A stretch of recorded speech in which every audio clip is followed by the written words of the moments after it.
Hi guys, welcome to HopCorn.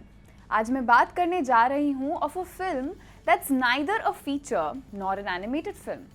It's actually driven by puppets, and not just driven by puppets, puppets that feel more real than humans sometimes. I bring you an epic season 1 of The Dark Crystal: Age of Resistance.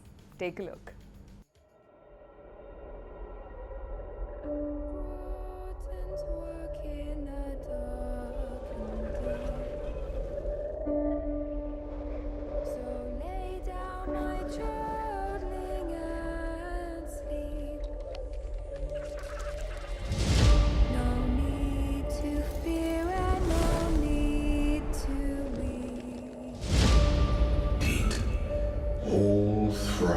Is at risk. The darkening corrupts everything it touches. What is the darkening? Behold.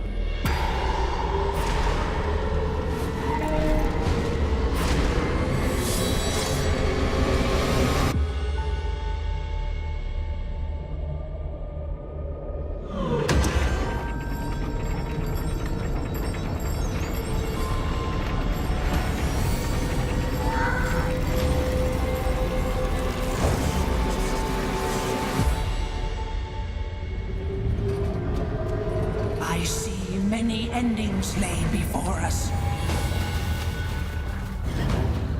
Some good, most bad.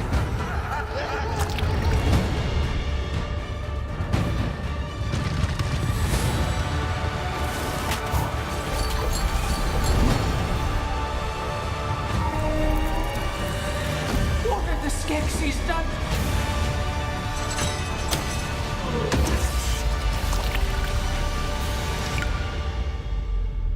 Tell no one.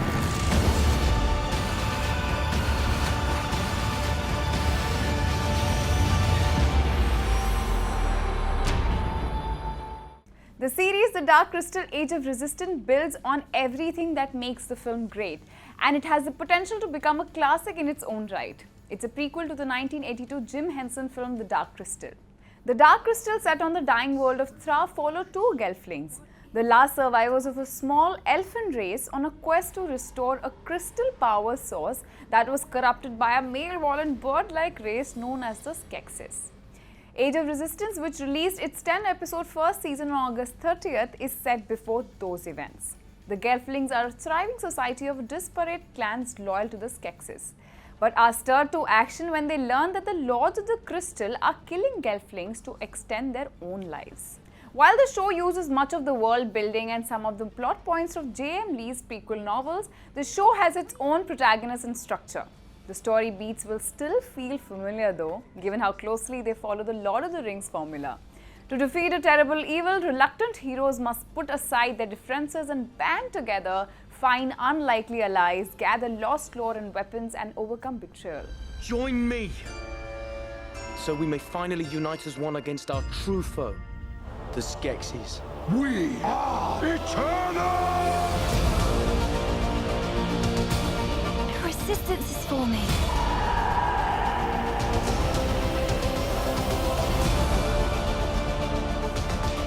Are you sure about this? But I have hope.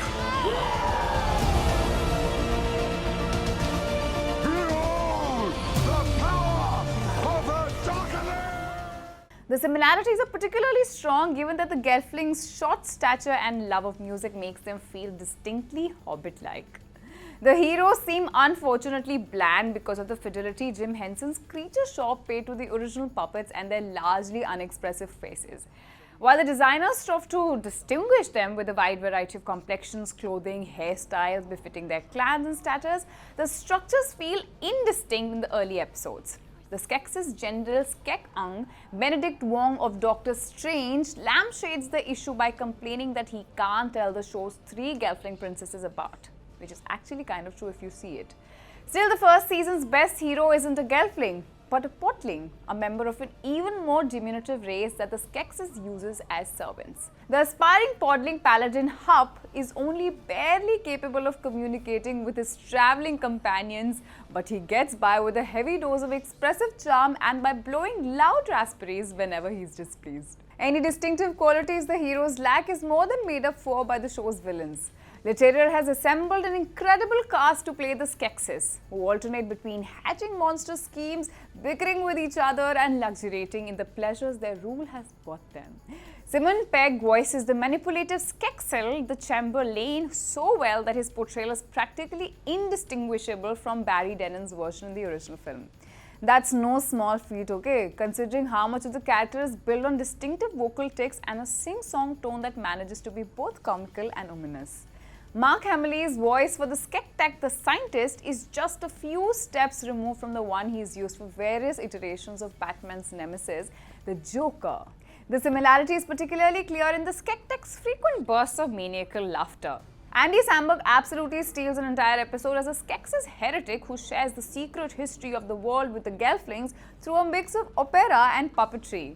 And Jason Isaacs brings the dark gravitas he showed as Malfoy in the Harry Potter films to the Emperor Skeksil. The writers spent plenty of time showing how a profound fear of death leads the Skeksis to commit an escalating series of horrors, and not a moment of that time feels dull or wasted at all. The original Dark Crystal film has stood the test of time so well thanks to its puppets and practical effects, which still look distinctive and well crafted more than 30 years later. Age of Resistance is committed to maintaining that legacy by minimizing CGI in favor of puppets and animatronics. The detail is absolutely incredible, from the grotesque Skeksis to the menagerie of strange critters that make Thra feel as fully realized as Pandora from Avatar. The film established a world that was strange and mysterious, but it barely skimmed the surface of its potential in its 90-minute runtime. The Age of Resistance writers are filling that blank space in a way that feels natural rather than superfluous.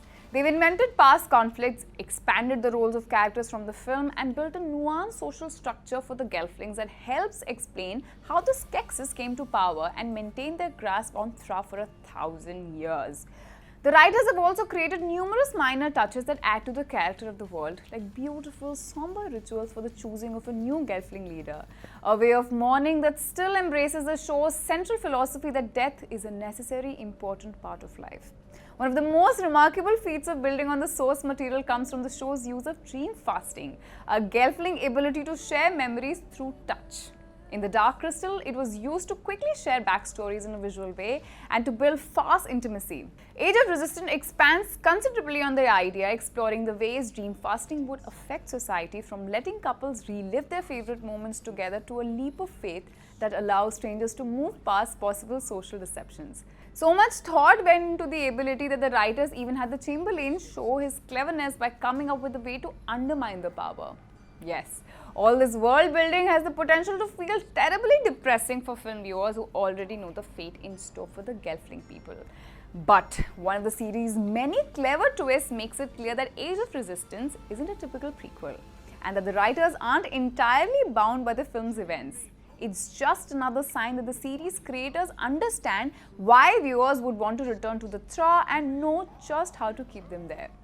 Given that the season ends with multiple cliffhangers, it's clear that the creators hope to continue to show with that knowledge in mind, further developing the characters and the film's wondrous world. Guys, time for a short break. Don't go anywhere. Lots more new adventures on the other side. Stay tuned to HopCorn. This is me, Bhavya.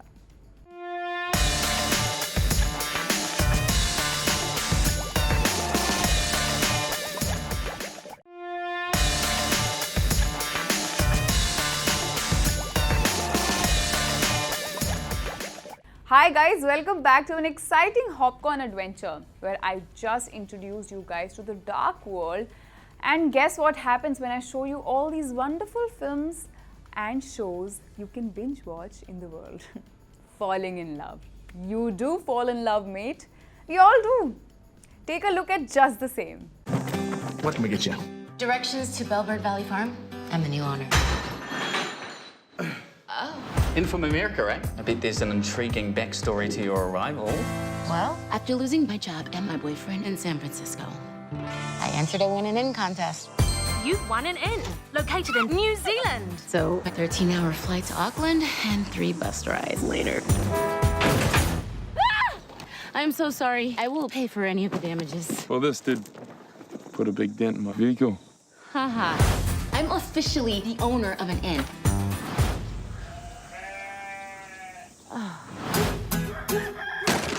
Never assume anything on the internet matches his profile picture. You look like you've seen a ghost. Goat. Gilbert. He's a wily fella. Do you know anybody in town that does renovations? Jake Taylor. Can I have his phone number? Jake, what's your phone number? Who's asking? She is. No, I didn't. Why do you want my number? I was hoping to talk to you about a proposition. She's a real beauty. I can help you restore her to original glory. Brilliant. Your seat broken. What's with you in the old houses? Oh, well, always took to building. Makes me feel a little less... A little less broken. I believe Beechwood Down's most eligible bachelor might be keen on you. She's a beaut. She sure is. No, we don't care.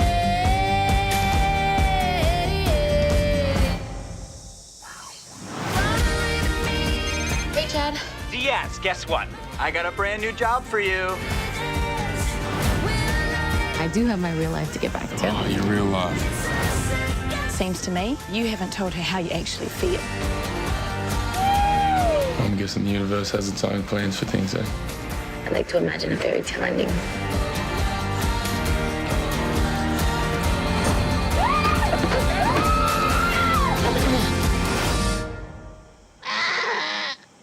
I thought we were friends, mate. Guys, what you just saw could be the best cure for your sore eyes and soul in a long, long time. And I don't mean this in a sloppy, cheesy kind of way. I genuinely mean it. First off, let me tell you that Fall in Love is too new for me to give away the entire plot to you guys right away. So fret not. This is gonna be a spoiler-free review. I promise. Sabse pehle, falling in love put me to sleep. And I mean that as the highest compliment. I'm not sure if you've noticed, but the world is a mess right now. So much so that a really, really important part of it is likely still on fire as you're reading this.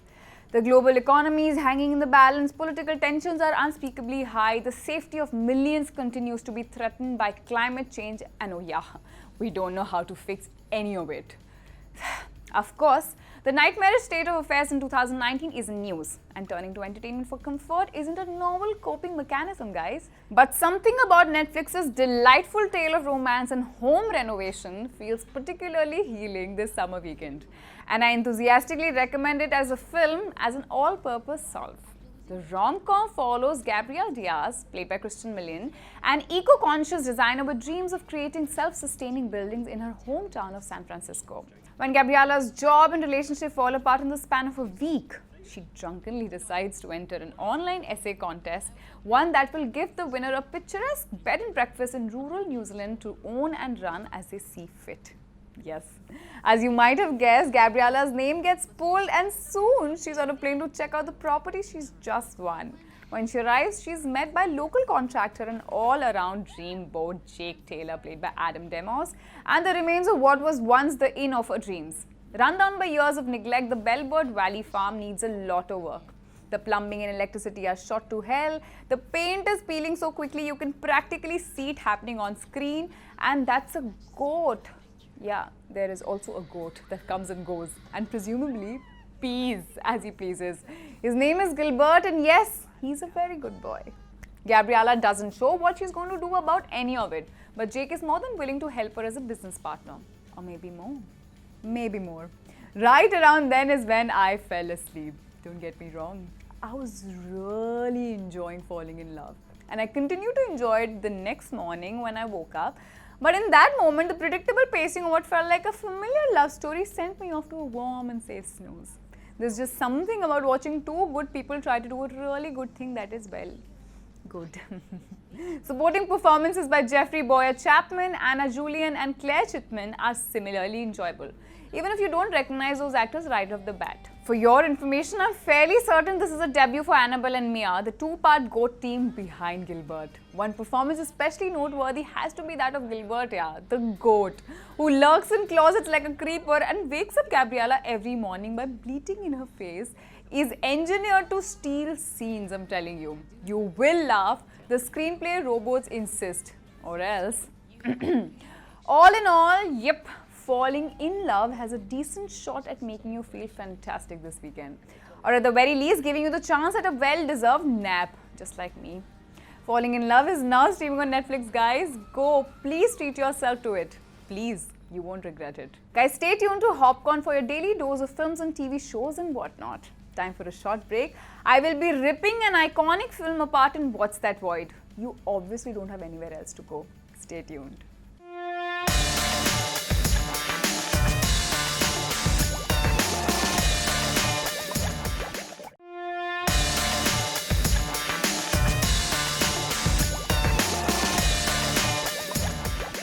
Guys, what's that void? HopCorn loves to pick on your favorite films every once in a while and break your bubbles with utmost sadistic pleasures.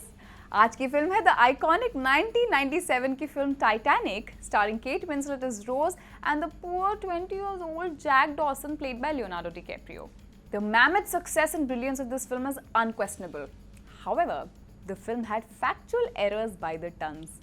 जैसे कि when Rose arrives in New York, she looks at the Statue of Liberty, which is the same color as now, that is copper green. But the original color of the statue, which was established in 1886, was actually brown, and it took over 35 years for it to change color. So 1912 May, it was still brown. Also, the film shows the statue holding a torch with a gold flame, which was actually put in 1986. Even Jay claims to have gone ice fishing on Lake Wissota, Wisconsin. Lake Wissota is a man-made reservoir which wasn't actually created until 1917. In fact, एक scene में Jack and Rose talk about going to the Santa Monica Pier by riding on the roller coaster until we throw up.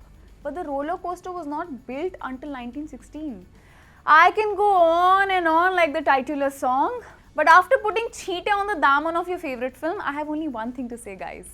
Near, far, wherever plot holes are, I believe that HopCorn will spot them.